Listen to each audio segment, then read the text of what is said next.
Gallery furniture and appliances, Saniya തിയേറ്ററിന് എതിർവശം, എരമല്ലൂർ. അവർ sister concern grand furniture mart, Eramalloor. Grand galaxy, Thuravoor. STPY retired staff association വാർഷിക സമ്മേളനം നടന്നു. STPY സ്കൂൾസ് റിട്ടയർഡ് സ്റ്റാഫ് അസോസിയേഷന്റെ വാർഷിക സമ്മേളനം നടന്നു. ചടങ്ങിൽ association president VD Ammini teacher അധ്യക്ഷത വഹിച്ചു. സെക്രട്ടറി VN ബാബു സ്വാഗതം ആശംസിച്ചു. മുൻ MLA TP പീതാംബരൻ മാസ്റ്റർ ഉദ്ഘാടന കർമ്മം നിർവഹിച്ചു.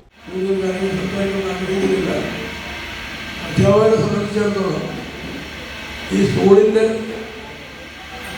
യശസ്, സ്കൂളിന്റെ പെരുമാണ് ഈ അധ്യാപക സ്റ്റേഷന്മാർ സൃഷ്ടിച്ചിട്ടുള്ളതാണ് എന്ന കാര്യം ഓർമ്മയുണ്ട്. സ്കൂൾ ഈ ജില്ലയിലെ പ്രസിദ്ധമായ സ്കൂളാണ്. ആ പ്രസിദ്ധിയുടെ മുകളിൽ ചിന്തിക്കും ഇവിടെ എൻ്റെ മുമ്പിലിരിക്കുന്ന പ്രവർത്തന റിപ്പോർട്ടും കണക്കും സെക്രട്ടറി അവതരിപ്പിച്ചു. വാർദ്ധക്യകാല ആരോഗ്യ പ്രശ്നം എന്ന വിഷയത്തിൽ ഡോക്ടർ അർച്ചന ക്ലാസ് നയിച്ചു. നമുക്കറിയാം, വാർദ്ധക്യം എന്ന് പറയുന്നത് നിങ്ങൾക്ക് ആർക്കും ഏജ് ആയിട്ടുണ്ടെന്ന് എനിക്ക് കണ്ടിട്ട് തോന്നുന്നില്ല. എല്ലാവരും നല്ല എനർജറ്റിക് ആയിട്ടും യങ് ആയിട്ടിരിക്കുന്നതായിട്ടാണ് എനിക്ക് തോന്നുന്നത്. എന്നാലും ഇനി കുറേ കഴിയുമ്പോൾ, വാർദ്ധക്യം ആവുമ്പോൾ അല്ലേ, പലതരത്തിലുള്ള ബുദ്ധിമുട്ടുകളുടെയും പ്രയാസങ്ങളുടെയും രോഗങ്ങളുടെയൊക്കെ ഒരു കാലഘട്ടമായിട്ടാണ് പൊതുവെ കണക്കാക്കപ്പെടുന്നത്.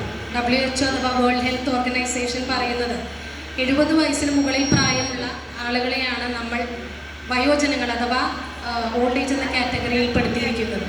ഒരു 30 മുതൽ 35 വയസ്സ് വരെ മനുഷ്യ ശരീരത്തിൽ നിർമ്മാണ പ്രവർത്തനങ്ങളാണ് നടക്കുന്നത്. അധ്യാപകർ അവതരിപ്പിച്ച കിറ്റ്, നാടൻ നൃത്തം, നാടൻ പാട്ടുകൾ, ലളിതഗാനം എന്നിവ ഉണ്ടായിരുന്നു. യോഗം president Sarasan, Devaswom manager Mohan, boys high school പ്രധാനാധ്യാപിക SR ശ്രീദേവി തുടങ്ങിയവർ ആശംസകൾ നേർന്ന് സംസാരിച്ചു. MN സന്തോഷ് നന്ദി രേഖപ്പെടുത്തി. News bureau, Palluruthy.